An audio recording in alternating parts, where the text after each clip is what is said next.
So all the time on this channel, I'm giving out advice about different things, and I thought it might be kind of good to have some constructive conversation about some different topics. And so the first topic that I'd like to discuss is feeding on Rhacodactylid geckos. So most people take advantage of the crested gecko diet, like you see here. But one thing that I've always done, and this is what I'd kind of like to start a conversation about, is I've always fed young Rhacodactylid geckos mealworms. From the time they hatch until they're about 15 or 20 grams, I usually keep them almost entirely on mealworms and just supplement with crested gecko diet.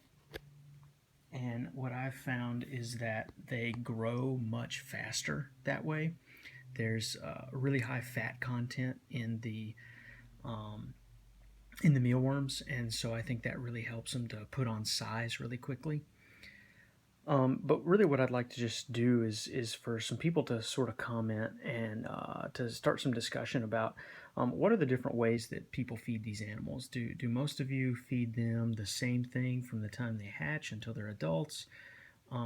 Usually at about 15 or 20 grams, I transition over to doing just completely crested gecko diet and maybe occasionally throw in some mealworms or something. But I thought it would be helpful to kind of know some other people's opinions on the topic.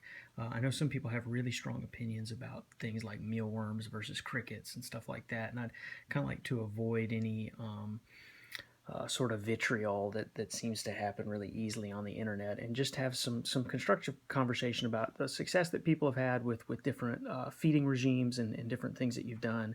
And just real quick, in summary, what I've always done is just feed mealworms from the time they hatch until they're about this size. This is a really nice male gargoyle here. And then just transition them over to crested gecko diet and keep them primarily on that.